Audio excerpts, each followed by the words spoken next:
Hello. Gotta check the audio and then we'll get started. We'll get started.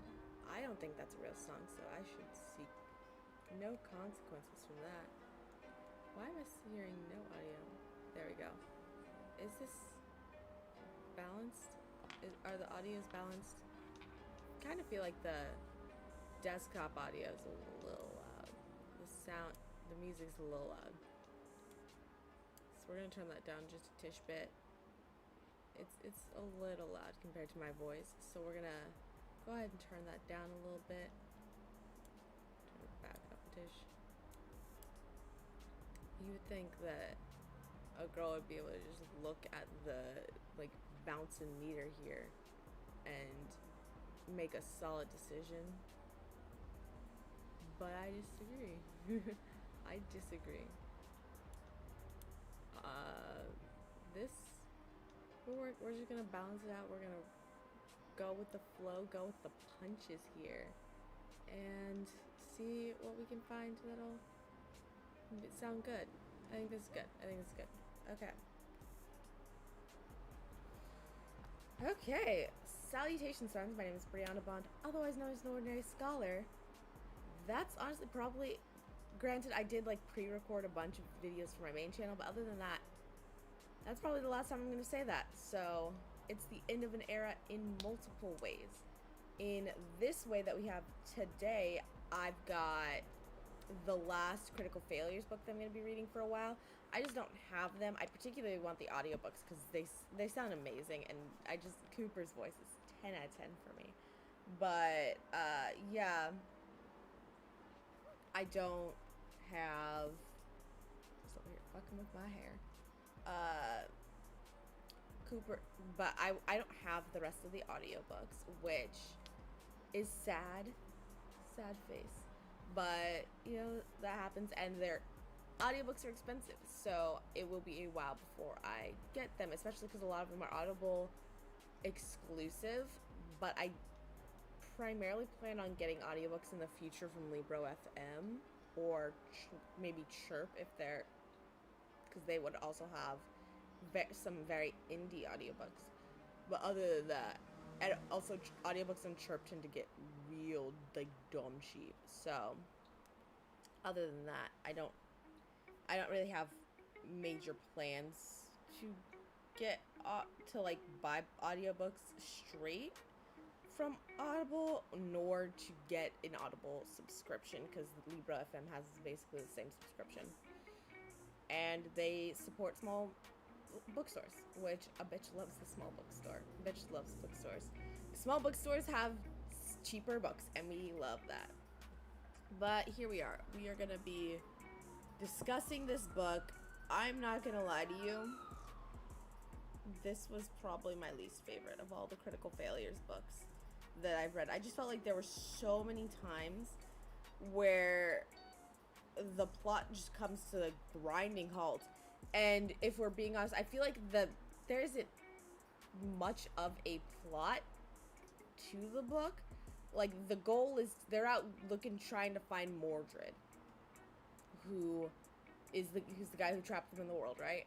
They're out going to try and find him, but they don't actually find him. He ends up coming to them with this crazy god dude, and that god dude tries to destroy everything. Let's talk about the plot. So the story goes, everyone wants to go out and try and find Mordred, and they think to go to the Horseman's Castle, because that's gonna have all of these weapons and potions and spells and all this stuff, so Mordred would be able to level up faster. They get there, Mordred has burned the whole place down and destroyed anything that he wasn't able to take with him. Then Julian gets this feeling, because Ravenous is his familiar, and they have a special bond because of that. He gets this feeling that something's happened to Ravenous. Mordred's kidnapped him, and which we don't get a reason for that in this book. We don't get any reason as to why he was, unless it was specifically to try and separate him from the group. Otherwise, we don't really get a reasoning for that. But Julian wants to find Ravenous. He and Stacy go to try and get that done. They like run off on the magic carpet trying to find Ravenous the Familiar.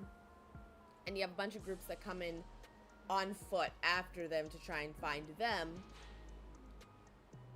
So they end up getting attacked by Mordred. He throws some fireballs at him and it hurts Julian. He gets healed later. But then they split up because they want one group of people to go and find out where... They want one group of people to go find out what's going on with Ravenous. They want one group of people to go get everyone's character sheet so they can keep track of if they're leveling up and stuff like that. And that's the split they end up going with first. But then they get to Julian's group, who ends up being him, Stacy,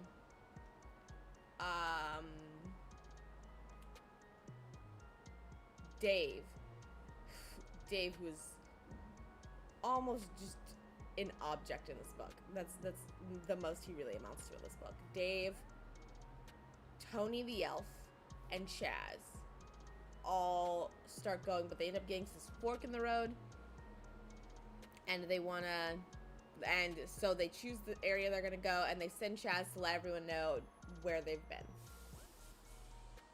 They go, end up in this port town, and just chill there until night comes and shit's happening. But we'll come back to that.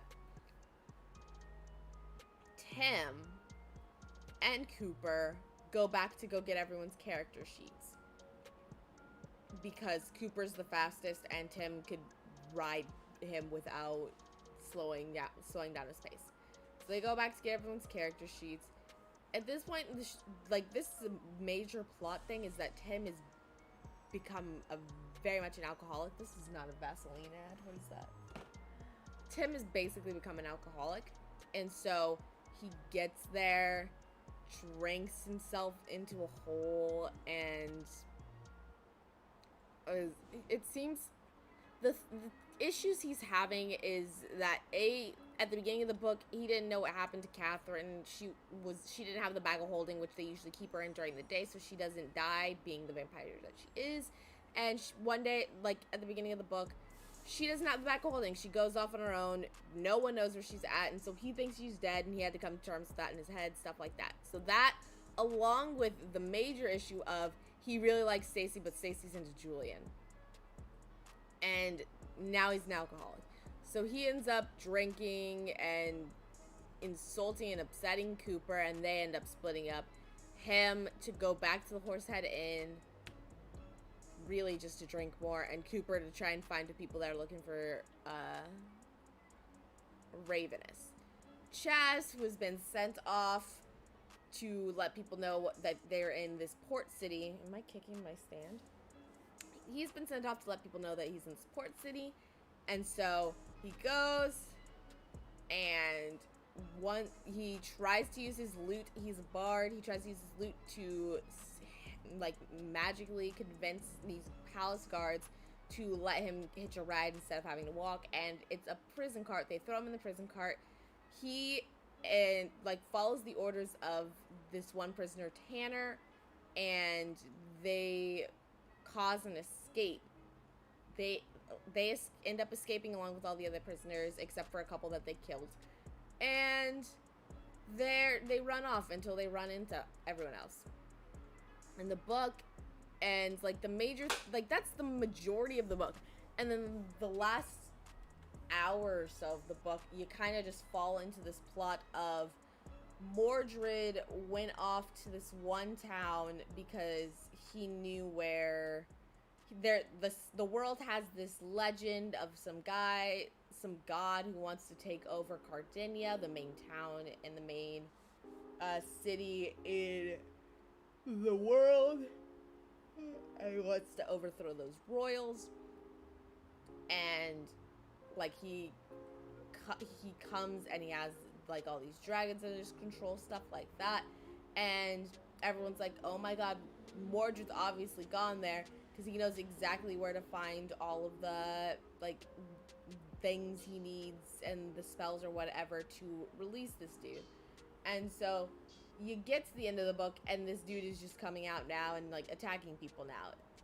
Then there's a side plot of Randy, who is one of the other people that were helping them in the real world, but he got accidentally brought back, and he is a paladin, which is a religious magic human. He's probably cringing over there. I'm not 100% sure what a paladin is, but he has magic powers, and they are based on religion. And he accidentally creates a new god in this world that is Jesus. He accidentally creates Jesus in this world.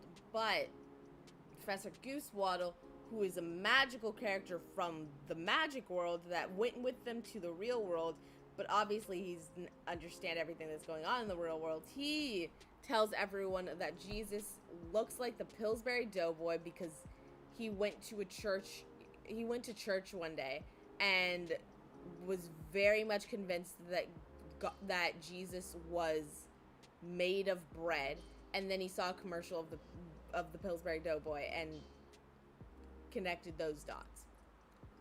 So you have the guy that Mordred released coming to destroy the world, and then you have Jesus in the form of the Pillsbury Doughboy coming in and saving the day, really, but because he also bleeds wine, and when that wine touches someone, it brings them back to life, which a major thing of the one dude was that he was taking all the dead soldiers and bringing them to life as zombies. So all those zombies got back to life as as living beings.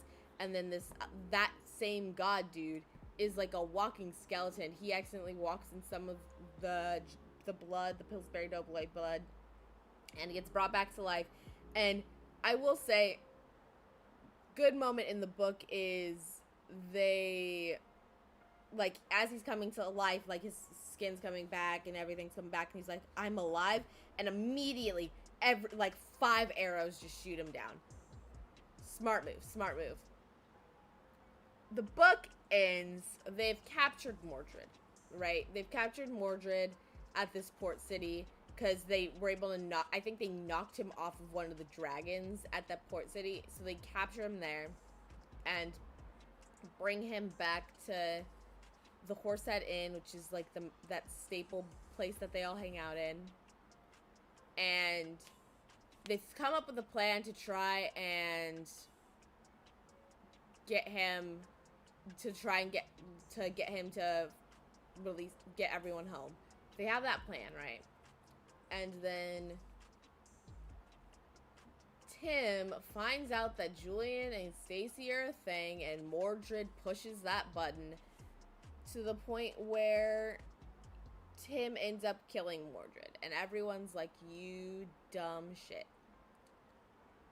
But Ravenous, who was kidnapped by Mordred exclusively to give us this plot information, tells us that Mordred is actually, like, when he threw the dice, he threw all of his dice when he tried to get into this world as he was falling out a window, hoping that one would take. All of them took, so there are 5 separate versions of Mordred, but only one of them can be conscious at a time. So that one's dead, but there are other Mordreds that they can go after now. Unfortunately, they also had one of them in their basement, tied up in their basement, but Tim cut him loose because he didn't know what was going on.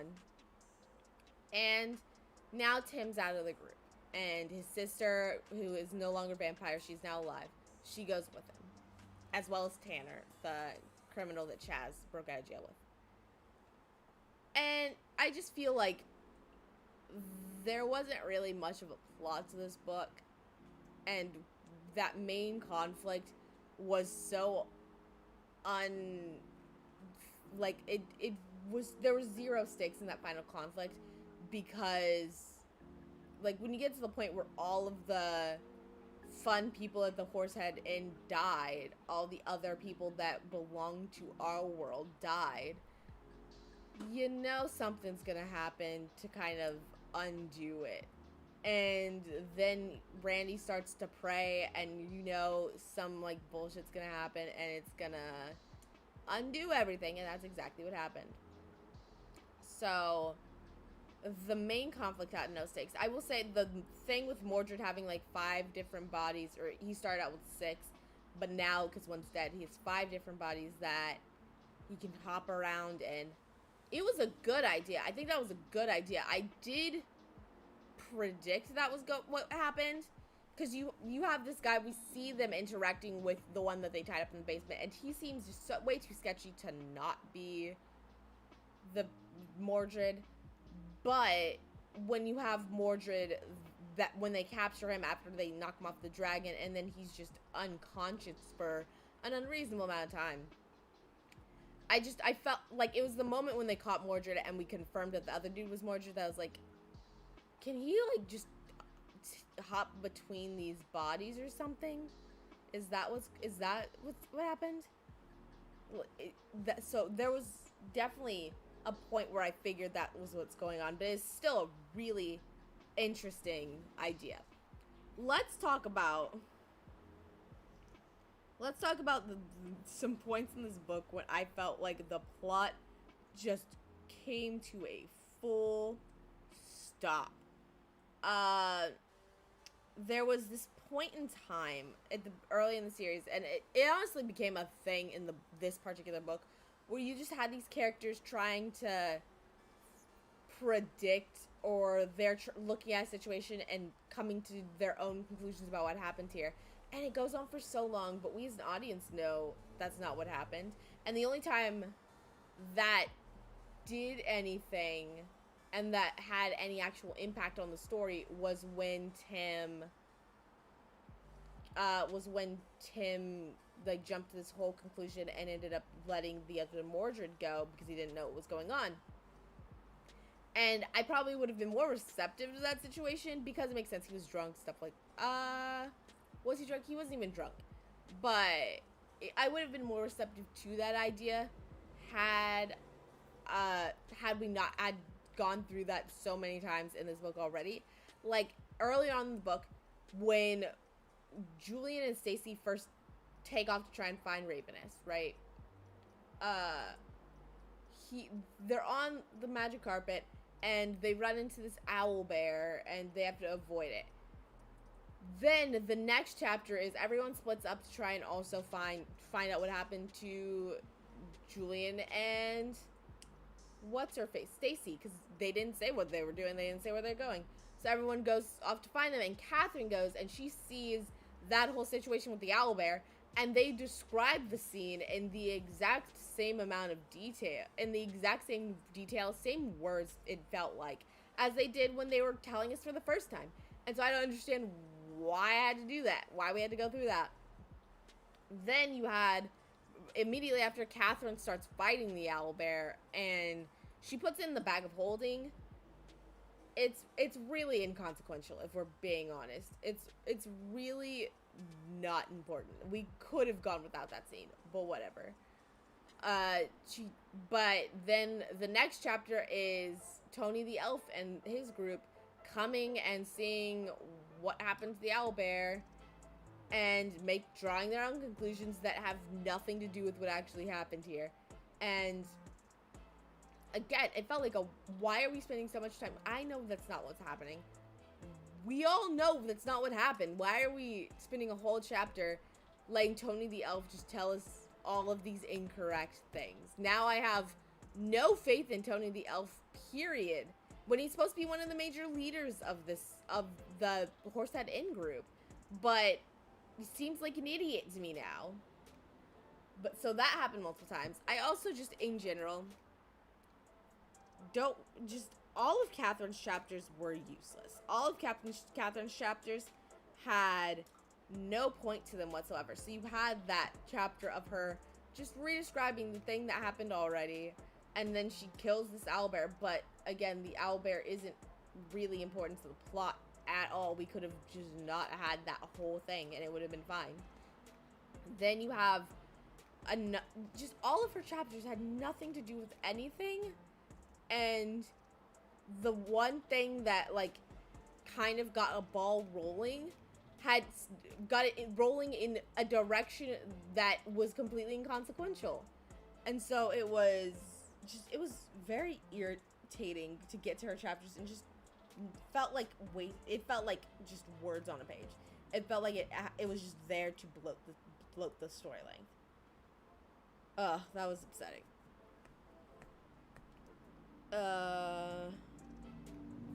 Another thing that made the plot feel like it just stopped was, so the ship that the dude, the evil god dude that Mordred wakes up, the ship that he rides is called the Phantom Pinas. And we spent so much of the book with the characters hearing that and then immediately going into like their own 4-minute piece on like what they think a phantom penis would be, instead of being like, hey, that if you're pronouncing that right, what does that mean? Like, instead of like checking and making sure that's the pronunciation, and if that's the pronunciation, that's a different fucking word. What is that? And it just, we spent way too much time on that. Way too much time. But that was, I think, probably the main thing that the author wanted to do in this book, was to just get out those jokes. But, let's end this on a good note and talk about the things I did love. And the thing I loved about this book was Tanner and Chaz. Tanner being, again, the criminal that they broke out of the prison cart with. Their chemistry and their banter was so hilarious. Like, you have Tanner when they're first trying to break out of the cell. Tanner, like, Chaz is in there playing his lute because the guards are saying, keep playing until I tell you to stop. So Tanner, while he's playing, Tanner kills a half-orc to steal his fake leg, and then he ends up later killing a goblin, I think. And they flip the cart to try and like throw off all the chains that have everyone locked up. They get to then Tanner takes Chaz's loot, beats the guards over the head with it. They unlock themselves, and Tanner's like, come on, come with me. And Chaz is like, I don't know, why should I? You're killing everybody. I mean, the orc and the goblin are in for rape and murder. It would be unethical of me to let them free. And just then you get into another situation later with them where they're in this like pitch black tunnel, right? And Tanner's like, light a torch while we're like in this like covered tunnel. No one should be in here. And Chaz is like trying to do it, and Tanner's just upset, like, fine, just give it to me. This is a whetstone. It felt dry enough to me. And just the frustration in Tanner from this. They eventually get torchlit, and they're surrounded by people. And they're surrounded by dwarves, and those dwarves throw them in a jail cell. And Chaz is just like, God, that was so embarrassing. Don't worry, buddy. I was picking my nose at the beginning. It's fine. Then Tanner, naturally, he has a sun stick, which is like a metal stick that has a really bright light on the end. Pulls that out of his boot. Chaz like, why did you make me fuck around with the torch if you had that the whole time? How was I supposed to know you didn't know how to light a torch? I think their chemistry was amazing. Their chemistry was by far the best part of this book. Other than that, it was not great. It was not great. I would have preferred to see them go out, because, like, yes, Mordred was ahead of them, but I would have preferred them to go out onto this island that all of the magic and stuff to release the evil god. I would have loved to see them go out to that island and like maybe fight Mordred there before the god is released, and then have to get back to, you know, stop the god. I just felt like they were not active participants in the story at all. Like, they didn't solve the problem. They didn't really get to a point where they could try and stop it. Again, Ravenous, I don't understand why we did the kidnap Ravens thing unless it was specifically to separate them from the group, but it felt more so someone in the group knew about their 5 different Mordreds thing. That felt like the real thing. But other than that, that's really my feelings on the book. Wasn't great. Was definitely probably my least favorite of these books. But,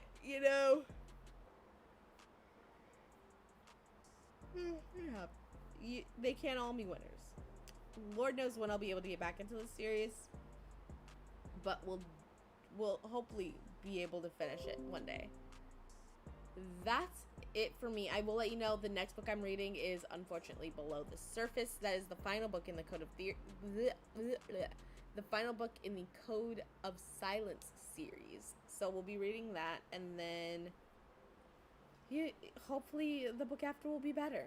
But that's it for me. Thank you so much for watching, and until next time, validations, friends.